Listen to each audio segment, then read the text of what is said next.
Welcome back to Red Static Reacts. I'm Jeremy. Max. And today we are watching episode 9 of season 1 of Better Call Saul. All right. It's the second to last episode of the season. Got there fast. Almost done with the first season. So Jimmy and Chuck are teaming up on the Sandpiper case. Yeah, I don't know how that's going to turn out. All I could see is Chuck is down for the count again, right at a very important time. And without Chuck's help, they're going to have to go through with this case. And I kind of feel like they're probably going to throw it over to HHM. And I really don't want to see that happen. But I don't know what they can do. Well, I guess we will see. I'm ready to get into this episode. If you could like, comment, and if you're new here, subscribe. We would appreciate it. And let's get into it. Yay.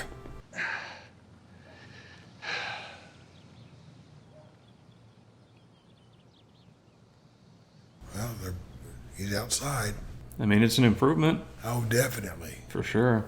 Well, I think maybe it's time we go in. Got a lot of work to do. There's a transformer box behind Chuck. Thank God he can't see it.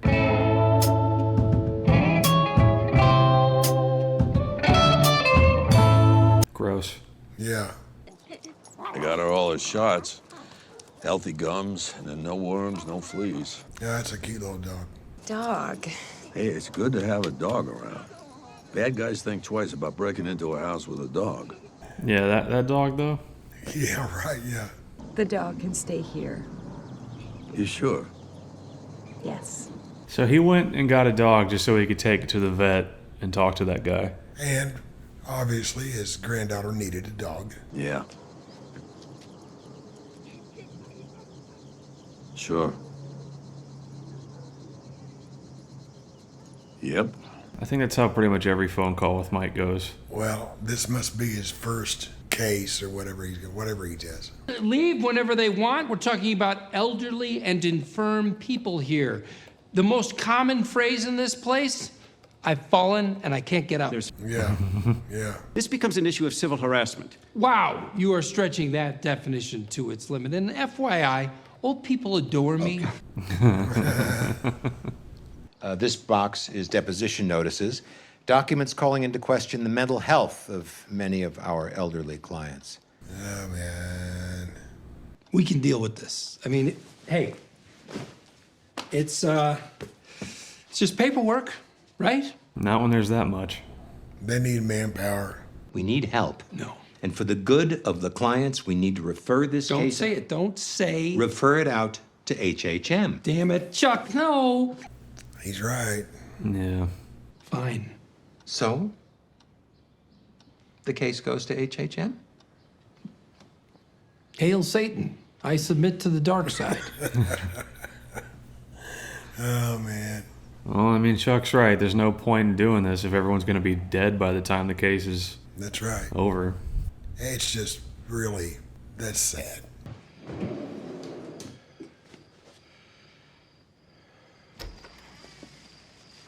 I wish he wouldn't do this without Jimmy's knowledge. Whatever it is, I'm afraid he's going to get stuck out here, and have an attack.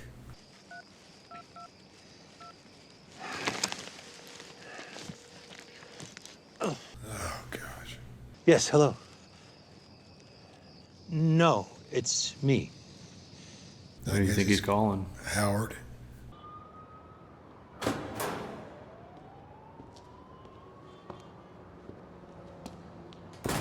I know this isn't the same parking garage, but I remember Breaking Bad had that.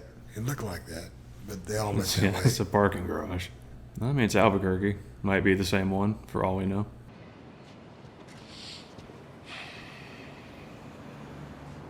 That guy's big.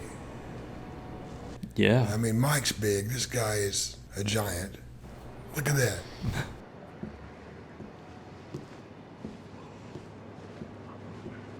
Well, I guess this is the crew.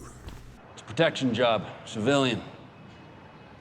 Guys as green as they come, but we'll be in there to make sure things fly right. It's Trevor from GTA. Really? He's also in Walking Dead, Westworld. So, what you packing? Pimento. Sorry, what? Pimento sandwich. That's funny. No, I mean, what are you carrying?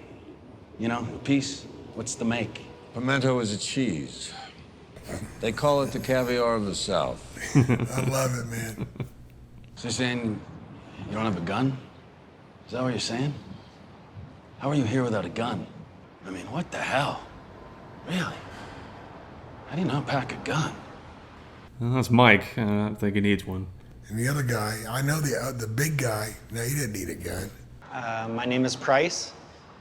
Actually, that's not my name, but I have a nephew named Price. I've always kind of liked that name. Too much information.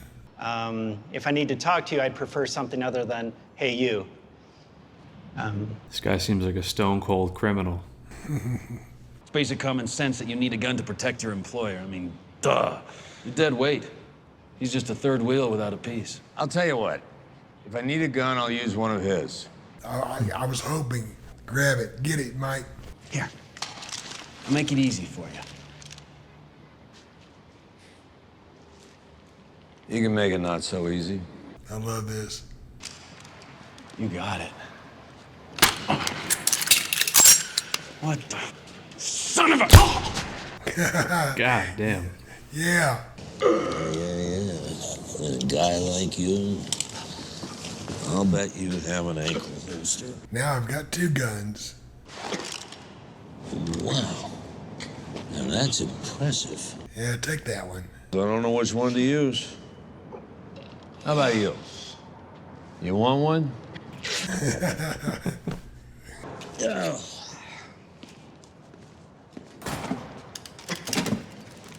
Looks like Mike is gonna get all the money. That dude's gonna need to go to the hospital. Let's go. But we need 3 guys. No, we don't. Come on, let's go. Yeah, but this is great. And now that I'm doing the job alone, I get the full 1,500. We agree upon that? Sure. You hear him over there moaning? Yeah. Oh, that was great. The suit okay? Is it too tight or too hot? Yeah. No, I mean, no, it's good. Can't even tell that's under there. It was a good idea. Did Jimmy make that for him? I wouldn't be surprised. You want maybe like a safe word? How about get me the hell home? Okay, let's do this. Let's do this. Jimmy is one hell of a brother. Yep. Here, let me get that for you. There you go. Jimmy needs a better car. I'm sure Chuck would appreciate it. Oh, crap. What is it? I must have left my stupid phone on last night. It's dead. Yeah, about that. Oh, Chuck used his phone. Okay. Whose phone do you think he was using? I didn't know. Thanks. That everyone? They'll be here in 1 minute. The links that they go through for Chuck. Yeah, it's kind of heartwarming. It is, but also that tells you that Chuck is a pretty important guy. And his name's on the firm.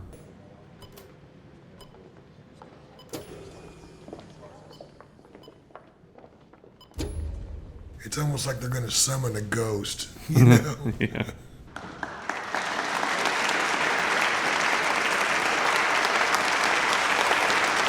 That's cool. Yeah, that is. I mean, he hasn't been there in a year and a half, maybe longer. Oh my gosh. Three stories of people up there.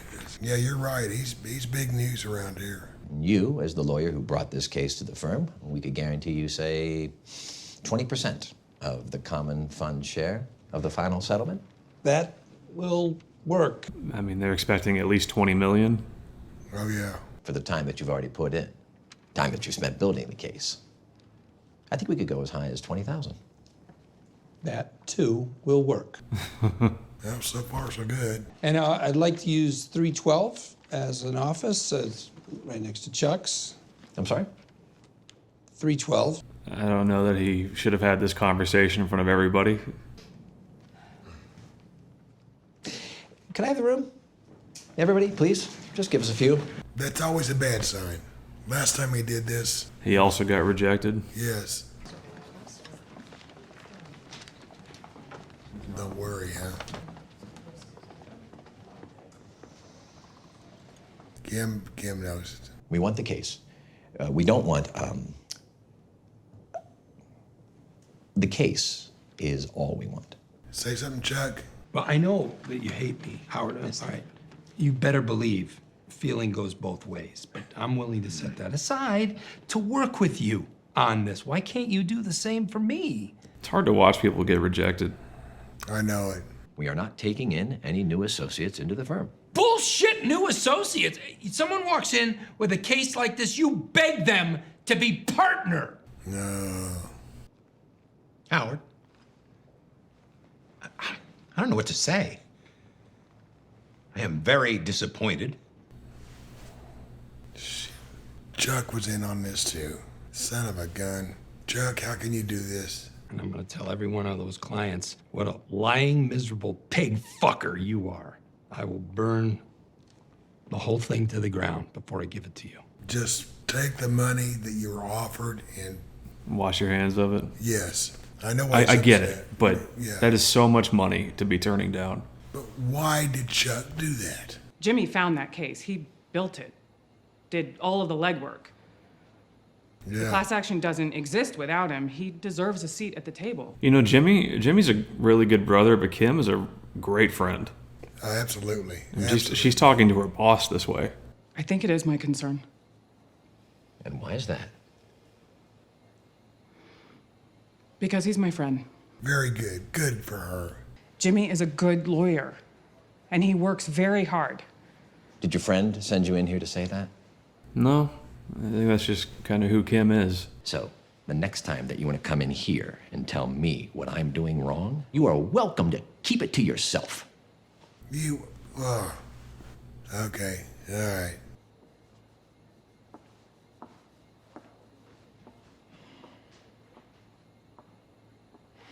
Stop. I guess he's probably going to tell her about Chuck. I mean, I guess it makes sense if we just exchanged at the same time, right? I mean, that's fair. Apparently, he's pretty new at this. He needs a Jesse with him. He's got a mic.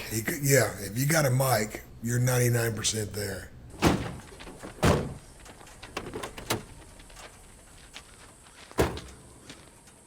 He just saw what Mike did to those, back there at the garage. Do you see who it is? Let me get another look, okay? Hello. Hi.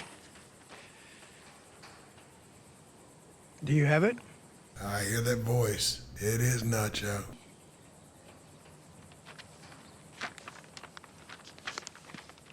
I swear, it's the same small world as Breaking Bad. I think there's only like 35 people that live in this whole city. And they're all corrupt. Yeah. Oh, man. I haven't seen him in a while. We're short $20. Agreed amount or no deal. That's Mike. That's why you brought him. Yep. Take it out of your pocket. Mistakes happen. You're really willing to blow up this deal over $20? Are you?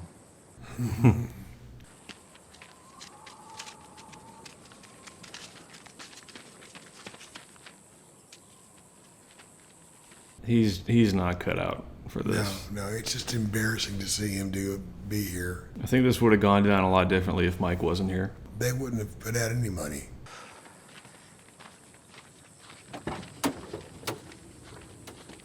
That just scared the hell out of this guy. I don't want to do this anymore. Name is Ignacio Varga. Runs with a connected crew of drug dealers. Now, his deal he's doing with you, he's doing outside his crew. He doesn't want his bosses to know. Wait, I'm not a bad guy. I didn't say you're a bad guy. I said you're a criminal. But you took something that wasn't yours, and you sold it for a profit. You're now a criminal. Good one, bad one, that's up to you. I could listen to him talk about anything for any amount of time. He's so level-headed about everything. Mike needs to write his own Bible. I don't know about that. But I don't mean a Bible in the literal sense. Yeah. I think people have... Just a criminal handbook? Yeah. I've got gin, I've got tequila, I've got good Kentucky bourbon, and you may partake with me in any beverage of your... And if you take the deal, you can afford a lot more. Yeah. As much as you want. For generations, passed down by wind talkers and the like. He'd rather tank a multi-million-dollar case than work with me. He didn't know about Chuck yet. Oh, God. She has to tell him. Yeah, I want to grab him by that stupid knit tie of his and swing him around. Jimmy. Ham Lindigo blue. How about Ham Lindigo blow me? Jimmy! That's good. Taking the deal really is the best thing for you. You'll find yourself a proper office, your office. And again, 20%. That's huge. I know. She's going to have to tell him about Chuck, and I think it's what she's trying not to do. You come here peddling that horse shit on me? God, you? You sure know where your bread is buttered, huh? You don't want to go up against the boss. Is that it? She did go up against the boss. Yeah. This is so hard on her. Swear never to move you back downstairs.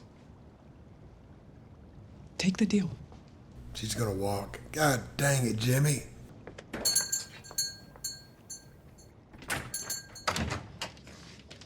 She saved him from having to hear that Chuck was involved in this. I know that's what happened here. Chuck or no Chuck, he just needs to take the deal. Son of a bitch. Yeah, what he charges this up and sees the last phone call that was made. Well, at least Kim didn't have to tell him.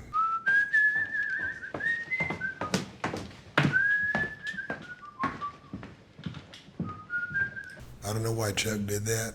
It's pretty lousy. How could he do that to Jimmy?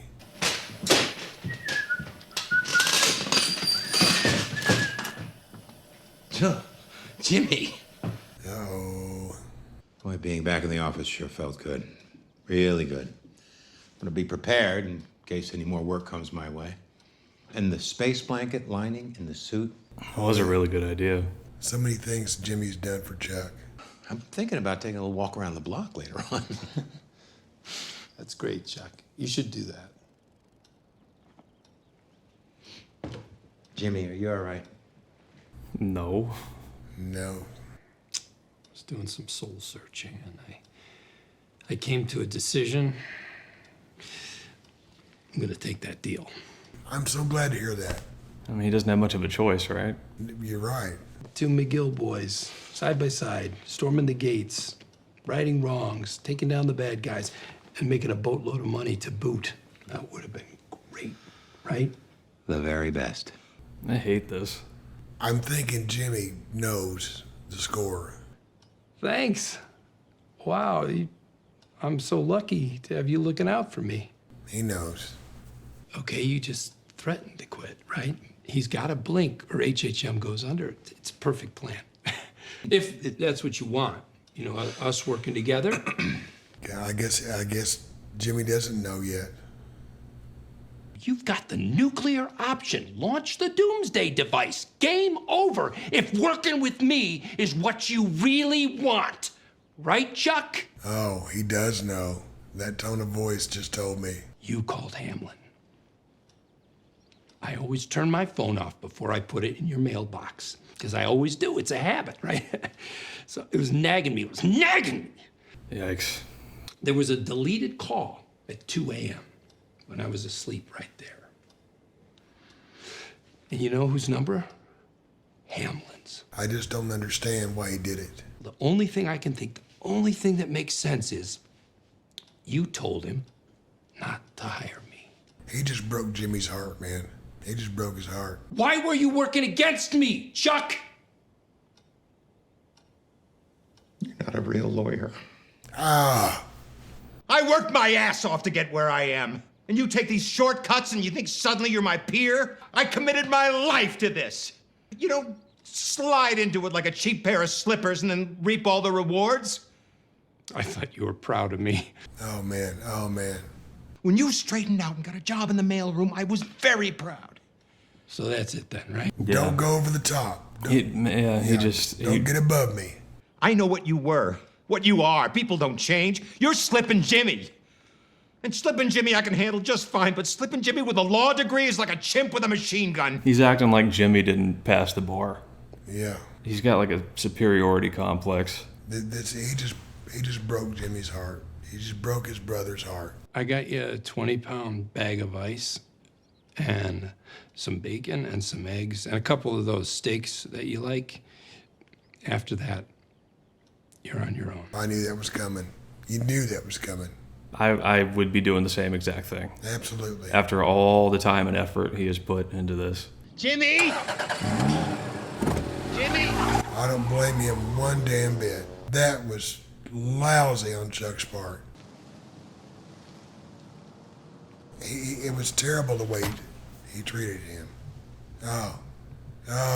And you can tell that Chuck has been wanting to say that stuff for years. There was venom in that. I just cannot believe that Chuck just sold his brother down the river.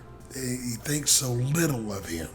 Well, that and making Howard take the fall for all of this. I'm still on the fence about Howard a little bit, okay? But now this comes... Well, why do you think Jimmy didn't get the job the first time? Yeah. He made Howard play the villain here. Well, all I can say is as long as Jimmy gets his percentage out of this, sorry, Chuck, you lost the best and only brother you ever had.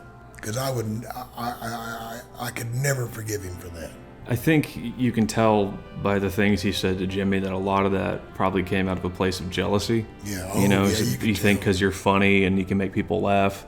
Yeah, I think Chuck is jealous that he can't do that. He doesn't have that kind of personality. Yeah, and also he's looking down on him because, Jimmy has a criminal past. But I mean, look, Chuck is good. I mean, he was naming off case numbers and files. Yeah, he's an incredible lawyer. Yeah, and he's got, he's really smart. But he made the worst mistake he could have ever made. He lost the only friend and the only brother he ever had. It kind of retroactively makes all the good moments between them not mean anything. I know. It was all under false pretenses. Yeah. Chuck's just been looking down on him this whole time. And you got a glimpse of that in the last episode at the beginning whenever Jimmy first passed the bar exam, and he was... and he said, hire you for what? Yeah. Yeah. He couldn't even fathom that Jimmy could be a lawyer at that firm. And it was Jimmy that called it to Chuck's attention that Chuck made a mistake. Yeah, it was an oversight. And I think that, that's good that you point that out, because I think that probably also factored into Chuck doing this. I don't want that black mark, If my brother's not up here, there's a good chance nobody's going to know what happened. Well, I don't think it's that. I think it's more of just, in Chuck's mind, my scumbag brother, who I don't see as a real lawyer, caught this thing. Yeah, you're right. I think it's all just very vindictive. I can't imagine that kind of betrayal, especially from someone that you have been waiting hand and foot on, Yeah, I'm thinking back at all the times that Jimmy was there for him, all the stuff he brought over to the house, helping him do everything he needed. He stitched together a suit with foil in it. I mean, who would even think to do that? That's amazing. A very good brother. I think the part that bothered me the most was Jimmy saying, "I thought you were proud of me." Yeah, it's anger and hurt all wrapped up. Bob Odenkirk was... That last scene. Yeah. I mean, Michael McKean was amazing too. It's just... Absolutely. Bob Odenkirk, he had like 20 different emotions on his face in that last scene. Man. Well, I think that does it for this episode. Yeah, let us know how mad you were at Chuck whenever you saw this. Were you mad at Chuck? Did anyone watch this and they were on Chuck's side? I'd be really curious. Nobody. I am not happy with Chuck, for sure. Me neither, but... if y'all would please like, comment, and subscribe. We would appreciate it very much. And we will see you in the season finale. Yeah. All right. And please join us. Yep. Goodbye. Bye. Stupid Chuck.